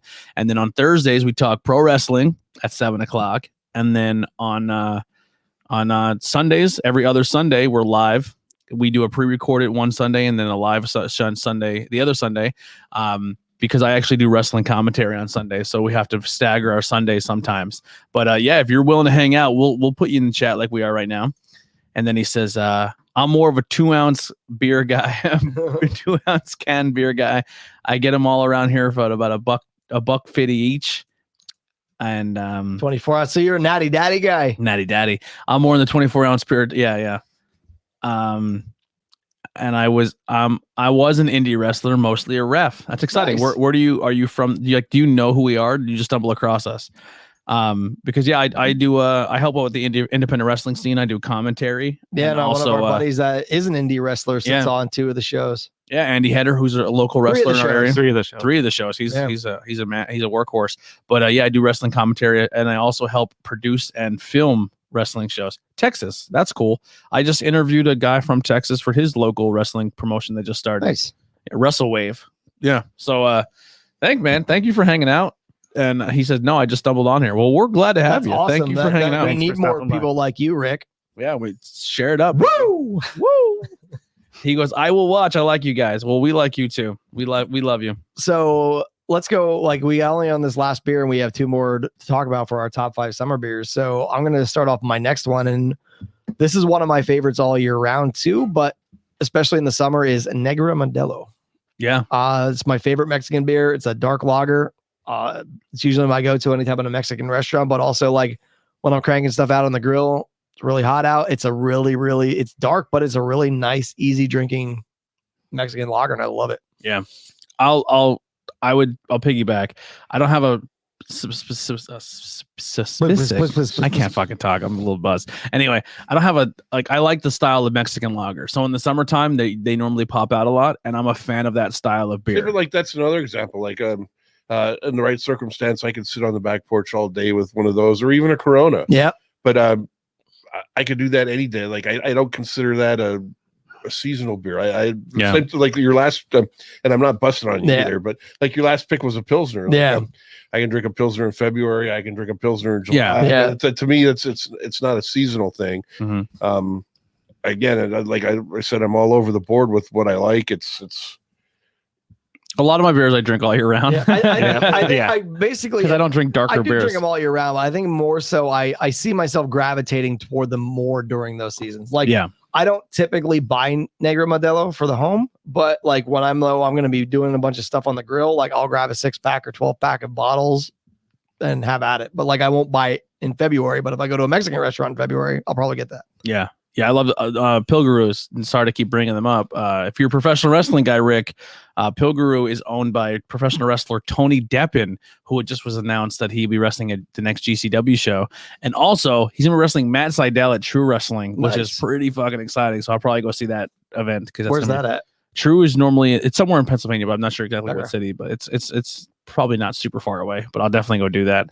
Dude, driving to wrestling shows now is like that thing has been canceled for me. Like, I'm not driving that far. Dude, I've been driving to Philly and Jersey every other weekend and New York and right? Albany, New York. So like, I feel like I'm one of the boys. Like I'm traveling. I'm putting my road hours in, Nice. Sleeping in the back, eating at gas stations. I'm one of them. On tour. I'm on tour, baby. I love it.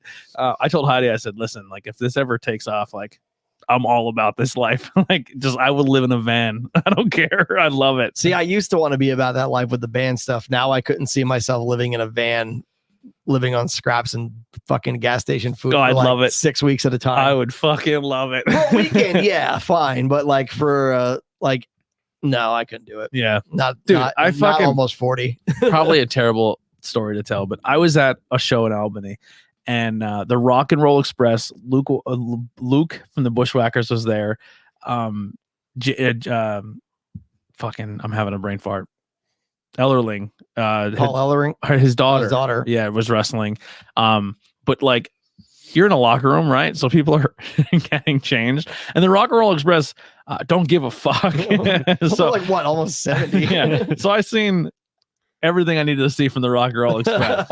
And also seeing them got to do a Canadian Destroyer live.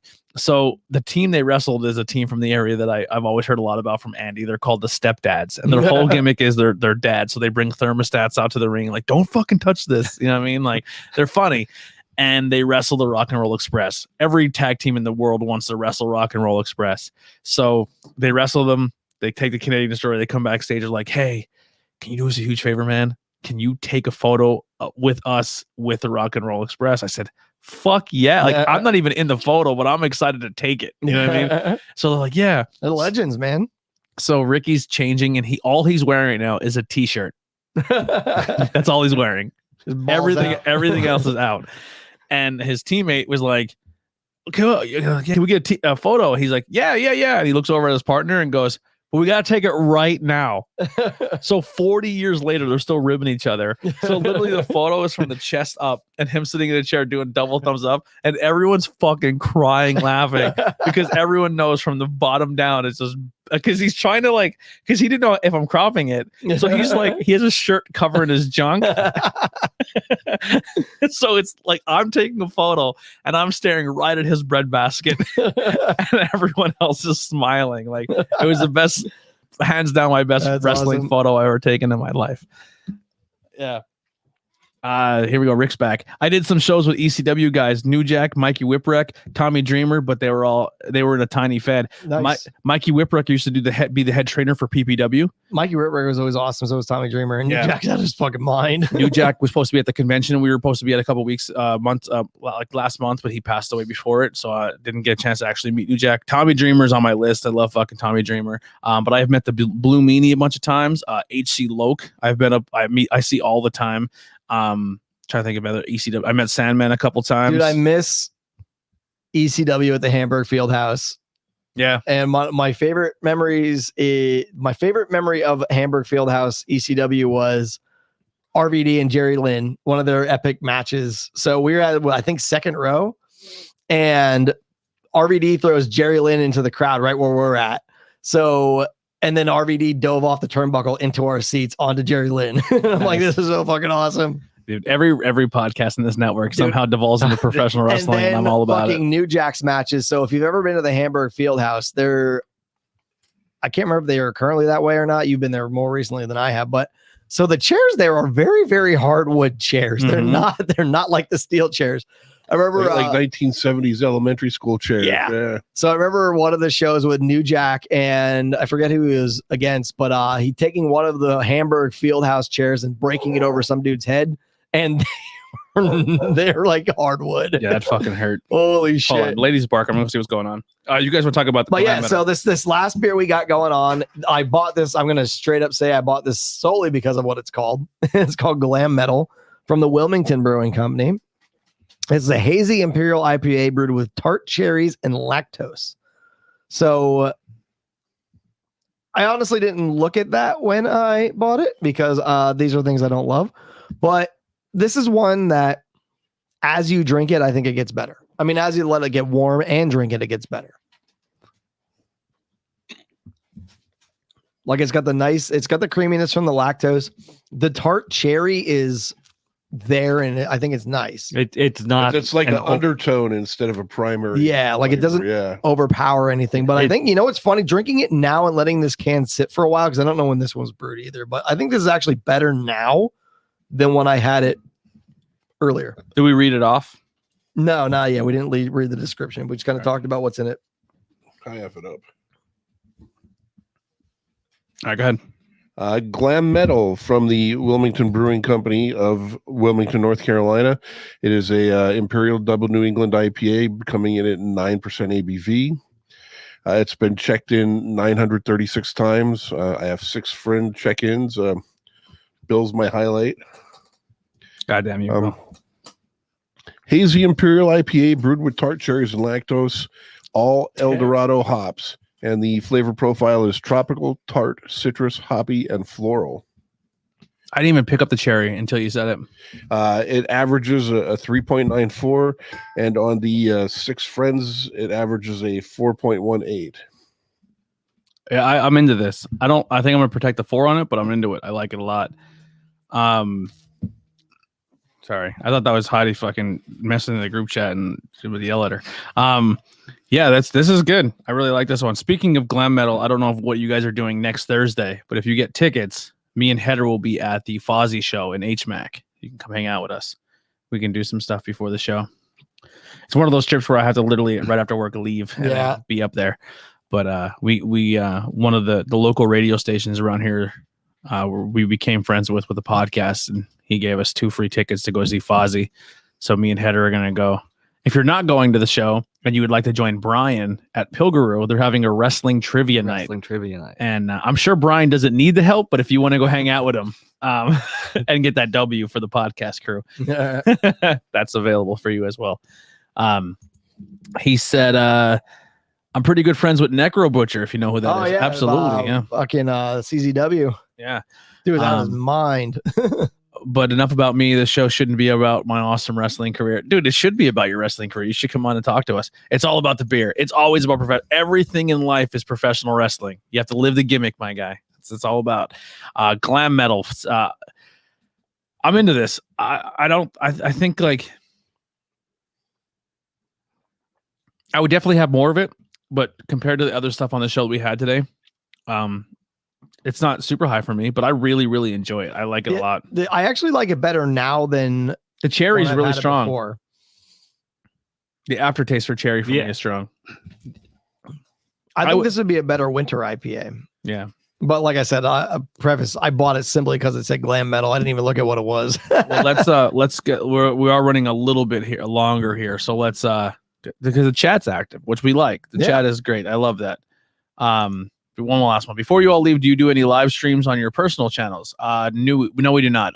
That's actually something I'm going to be working on shortly. I just need to get a camera for home. Yeah. Well, I can always give you access to this too. You can just use the network stuff if you want. No, I just don't have a camera. Oh, yeah. Yeah, like that. Well, besides my phone, which I don't really want to use. Yeah. I'm thinking about maybe doing some Discord stuff. Yeah. We do have a Discord that he's going to start going live on. So if you want to doing some Discord stuff, because that way we can, like, if I'm going to watch like something and drink a beer or two, like I don't have to worry about getting snipped for copyright shit if we do it through Discord and Absolutely. stuff. So, but yeah, that's something I'm working on. Hopefully within the next few weeks. I have unfortunately some plumbing expenses I had to take care of that kind of put some things on the sideline, but stupid home ownership bullshit. But yeah, no, that's something we're going to be looking at is streaming personally for the channel. And but related. Yeah, we have tons of community pages. So if you go to the our links below, and then it'll show you everywhere we're located for Bangin' Beers. But then if you click the IWEP network one, you see the rest of our shows we do, and you can follow our community pages. We have a wrestling community page. You can post your stuff in. We have a lot of fun stuff. But I'm looking to even do video game live streams soon. That now that I'm first shift and we're coming back heavier, I want to start streaming some video games. I will try to subscribe to everyone that does live streams. Cool, man. I appreciate it. Can you stream on a free browser-based stream service called? Oh, you can stream on a free browser called Restream. We use StreamYard right now, so that's what we're on right now. It's kind of a browser-based thing, and it puts us. We're live on Facebook, YouTube, Instagram. No, sorry, Twitter, and Twitch. So we're live on those platforms. But enough about that. Let's get into our beer of the night. I'm gonna start with you. Hold on, before we get that, I think we need our last summer beer. Oh, last summer beer.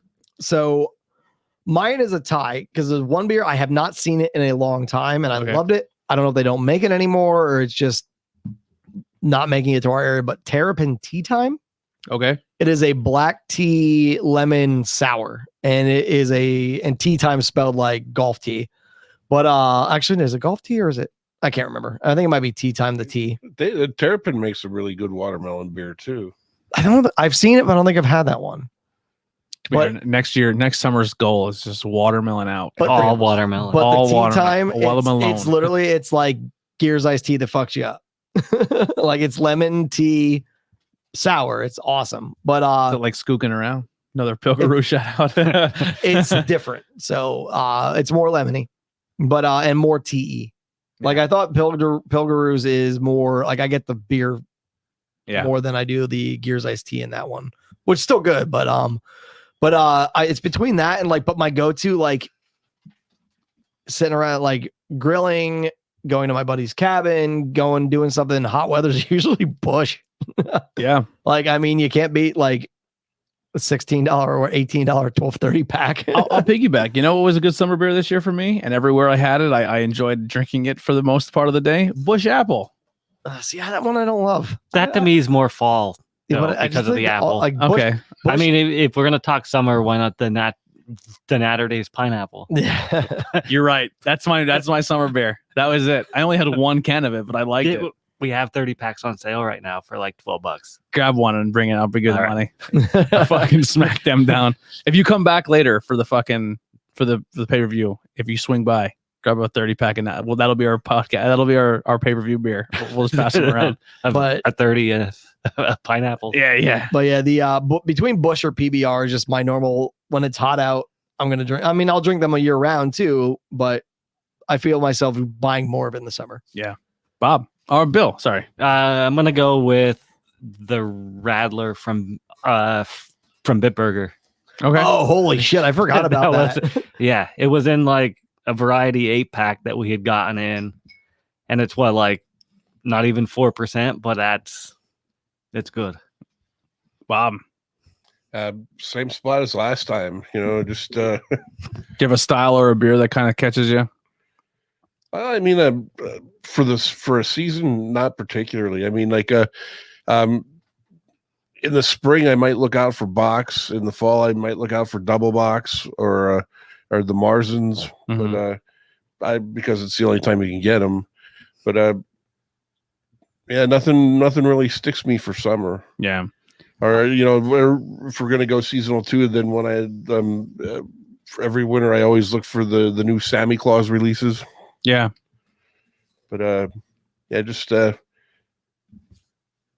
summer's just another day for me, I guess. I don't know. Yeah. I don't know. I guess like the fruit, like the bomb pop. Everyone makes a bomb pop during the 4th of July in the summertime. Like everyone has that style flavor. But no one fucking nails it. Like Yeah. I don't think any of them nail. I have a vape pen that's bomb pop. That's pretty good. It's pretty tasty.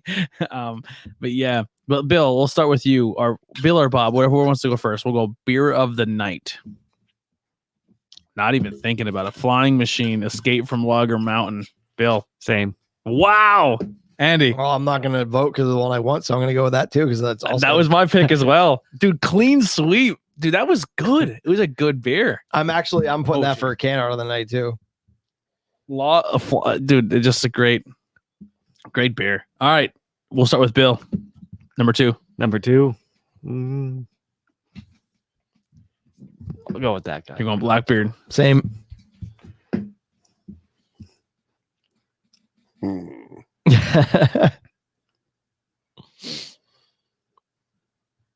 That was good enough. Yeah, I can't. Yeah, complain. Blackbird. Yeah. I think I'll agree with it just to get it through. I think overall presentation that killed it. I think that gave the biggest conversation on the podcast. Oh yeah. Yeah. Like just Yeah. the lore around Edward Teach is fucking awesome. But I mean, Flying Machine too, because you think North Carolina is where the Wright brothers flew their first plane in Kitty Hawk too. So Yeah. it's also North Carolina history. I'm gonna go. I'll start third place. I'm gonna go watermelon lager. I'm gonna agree. Third. Yeah, that was good. I will say this: there was not one stinker on this show. I think if I had to keep going, I think it would end up probably my last place would be. I'm not even gonna say it because I think it's fucked up to even go that route. But everything on this show was really good. There's nothing I would never drink. I would never not drink again. But our beer, Agreed, yeah. our beer of the night will be Flying Machine. Second place will be Print the Legend. Number 2 will be the Watermelon Lager Double D's. Weird that Double D's finished third. Sometimes gotta do what you gotta do. Don and Don as opposed to Bob, what do you got to plug tonight? Oh, let's see. The road tripping with Rosa episode. Oh yeah, we didn't even do that. Yeah. So last weekend we were going to do a road trip through Maryland and like everything went wrong. We were way behind schedule. And the first beer of the day was at a Fuddruckers. I didn't even know they still had any around. And they were already making the food by the time I realized the only beer they had was Miller Lite. Ooh, So my first beer of the trip was Miller Lite. I would have just Fuddruckers. passed. Yep. I've had so many Miller Lights. I was just like, okay. The burger was awesome though. I had to have a beer to post with the burger. Yeah. So when we got done there, we were back on the road less than 10 minutes, and we had to stop, gas up, and ended up in the middle of nowhere. And we were still like an hour and a half away from the first stop. So I just opened up the map on Untapped, and it ended up we were like 20 minutes away from the Guinness Brewery in Maplethorpe down by Baltimore. So we're going here. Oh yeah, that's a fun time. And that was our first stop of the day. What was the ones on tap that you couldn't like that are not normal Oh Guinness my beers? God. I took a picture of the board. We were there. My dad really popped for this coffee stout they made. Um, And they had a black IPA that was pretty so good. I did a flight there, and then I had 2 other full pours. Huge, beautiful. They actually have a sign that looks like the North Pole, and it says like how many miles this direction towards Ireland. Dublin, and Yeah. Huge outdoor seating area, like fire pits, cornhole boards. They usually have food trucks outside. They have an outdoor bar. It's a really beautiful place, the Guinness place in Maryland. So they had 19 options on tap that day. Guinness Draught, Guinness Extra Stout. I'm sorry, the Foreign Extra Stout. I love the extra. The Nitro Cold Brew Coffee Stout. 3rd Anniversary Barrel Aged Grand Cru. The Imperial Stout. The Baltimore Blonde. Over the Moon Milk Stout. Wide Mouth White Ale. The Guinness IPA. The Salt and Lime Ale. Guinness IPA. I don't think I've had that. Next week you won't be able to say that anymore. Really? I brought some home. Oh, you're the best. Tea with Lemon Ale, Mexican Amber Lager, Spice Stout, the West Coast IPA, Stout with Mint and Chocolate, Raspberry Tangerine Ale, Ooh. Bret Farmhouse Ale, Rice and Rye Brown Ale, and a Coconut Porter. So essentially what they did is they hired local people who are craft brewers, just gave them Guinness money and Guinness supplies and said, just make stuff that will only be served in this brewery. And that's what's cool about it. Like we were talking about Dogfish Head earlier. It's like this. It's like I don't know if it's the same here, but like where Guinness is huge. They're all like where they have operations in Africa and Asia and stuff. They actually take the wort from Guinness. And everything they make at those other breweries is based on the original real Guinness wort from Ireland. yeah. I don't know if that's how they operate here, but that seems to be their It's MO. beautiful. I bought like a soccer pullover zip up jacket, like a Guinness one. I can't wait for it to get a little chillier because I love wearing it. I'm not a Guinness, like the Guinness fan, but I love Harp. I love Blonde. Like I don't like the darker ones, but I'm not like the traditional Guinness stout fan, but I like all their other stuff. Yeah. It was a good trip. So we left there. Another was like a 15-minute drive away. It was called the make sure I'm saying this right, the Chesapeake Brewery. That was a nice place there too. They probably had 20 different selections on tap.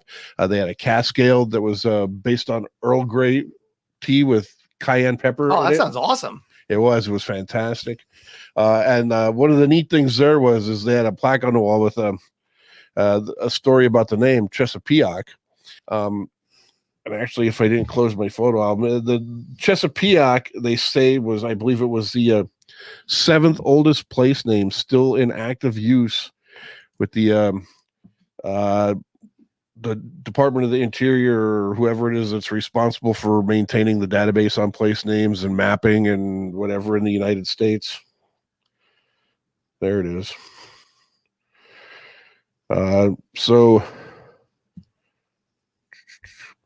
Chesapeake is the 7th oldest surviving English place name in the U.S., first applied as Chesapeake with a K instead of a C by explorers heading north from the Roanoke colony into a Chesapeake tributary in 1585 or 1586. All those lost people went and made beer. Yeah. Yep. Yeah. What happened?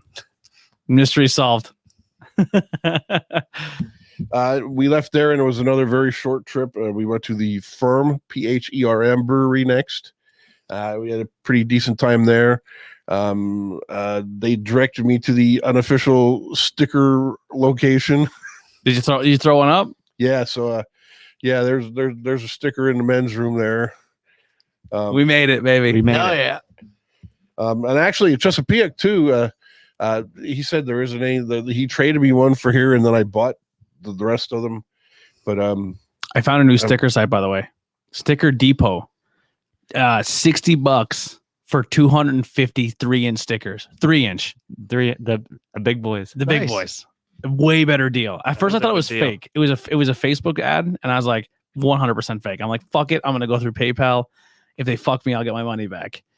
And they're like, no, man, it's on its way. And I got 250 stickers for the new Interviews with Everyday People logo. Nice. And I was like, all right, cool. I got to share this to the boys. Instead of waiting for the sticker mule deals all the time, just use Sticker Depot. Yeah.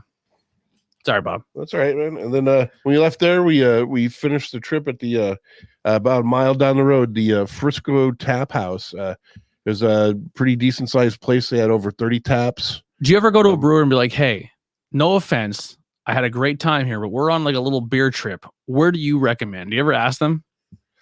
On occasion, I do it all the time. But usually I have like the whole route planned out ahead of time. Yeah. Or some, and occasionally like you'll hear people talking to each other because every place has their regulars. Yeah.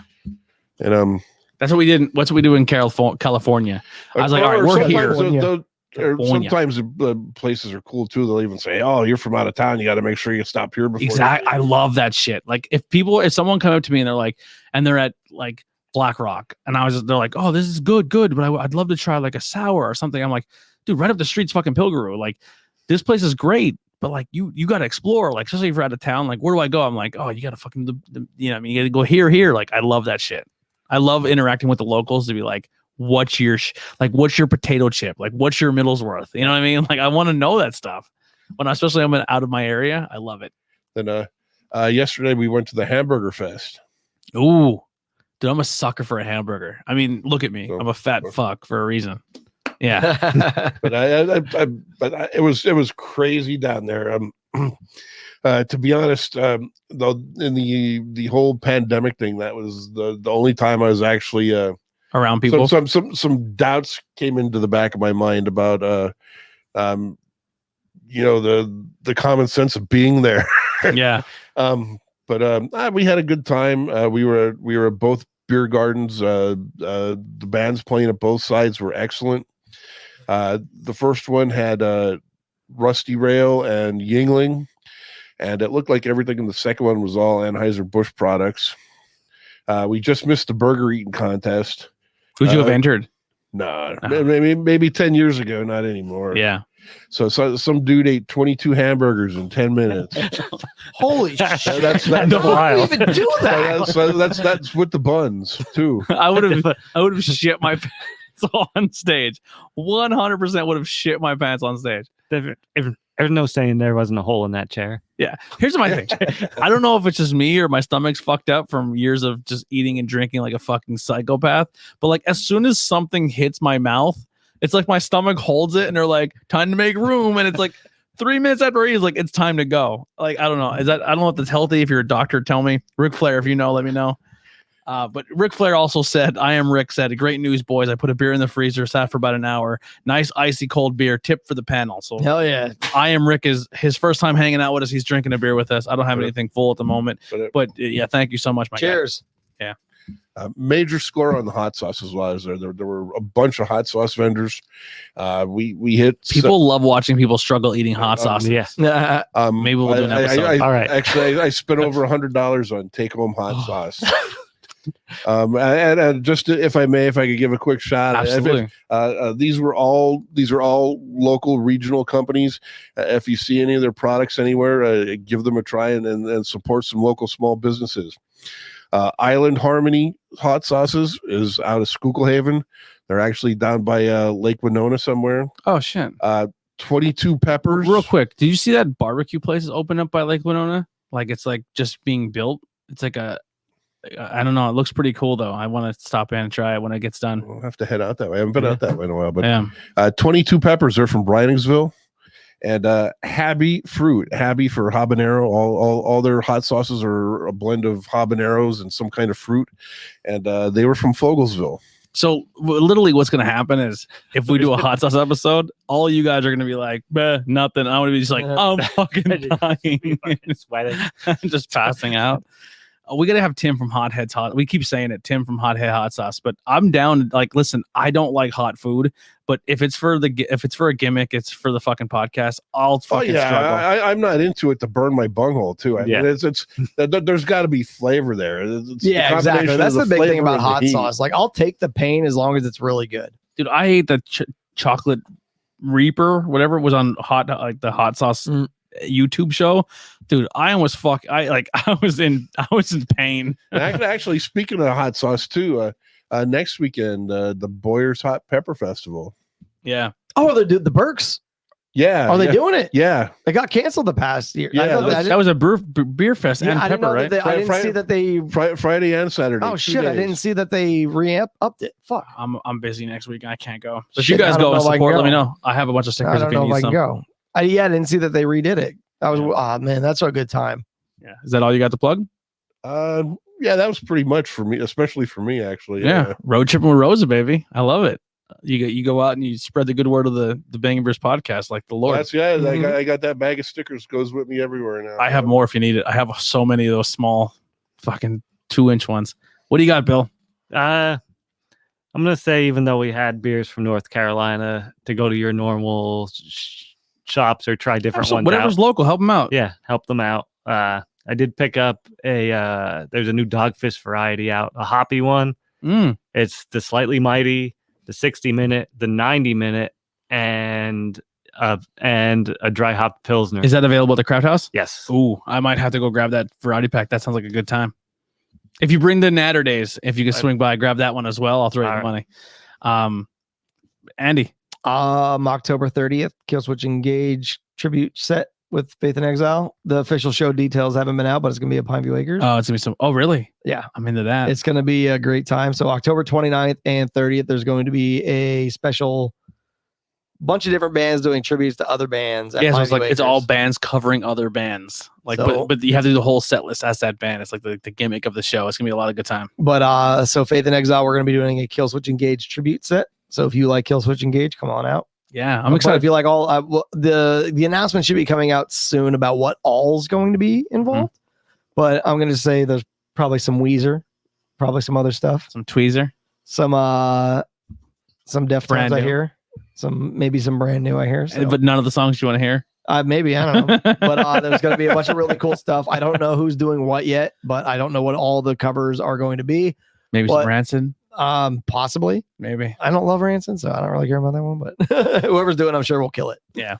But yeah, like I said, announcement will come out soon. But we I'm might hear some Rancid tonight at the pay-per-view. super stoked about it. Maybe some Ruby Soho comes out Yeah. to Rancid. All her vignettes have been Ruby, Rancid songs. Ruby, Soho. Yeah, love it. I'll just check out the IWEP network. We have great shows that aren't even ran by me. There's shows that are on there that are completely ran by other people, and they do a great job. So go check out Welcome Back Podcast, a buddy podcast. Go check out. And Mario did a really funny beer review. If you got to see it on our Instagram, where That was good. he drank a Blue Four Loko, and he goes, the flavor profile. He was doing it just like a beer review. Like flavor profile is blue chemicals. Like he really hammed it up. It was funny. He read Untapped review. Like he did exactly what we do in the show, except he drank a Four Loko, and he really wants us to do a full 4-can Four Loko episode. So I will oblige you, Mario. I know the rest of the panel wants to do not a full Loko episode, but I think if he wants us to do it, he should be on it. he lives a little far away. It's a little bit of a travel for him to get fucked up on Four Locos and go home. So we'll do it in his honor, but a Four Loko episode will happen. But yeah, so thank you. Good check out Welcome Back, Higher with Another Words podcast, Stone and Nerdy, and you can check out the other shows, Interviews with Everyday People, coming back strong very soon. I'm just trying to line up some guests now that I'm first shift. Every Tuesday night, it's a rotation between Not Cool and High School. This Tuesday will be Truth Behind Illusion, and we're talking about alien humanoids, which is kind of like humans that were crossbred with aliens. Is it true? Is it not? We'll find out.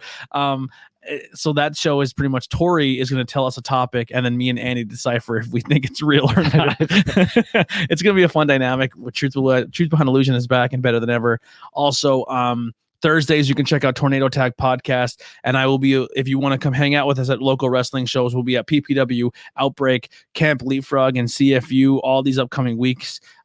So definitely go check us out there. Support is amazing. We have the merch pages. Grab a t-shirt. If you buy stickers, you can get like a sticker for like $2 on the website. Take it to your local brewery, slap on the wall, let people know Bangin Beers exist.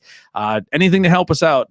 Thank you to I Am Rick for the fucking legendary comments today in the chat room. We love it. Thank you for the support, and we'll see you guys next time. Here's some Faith in Exile, Andy's band, who was just on the show. We'll see you next time.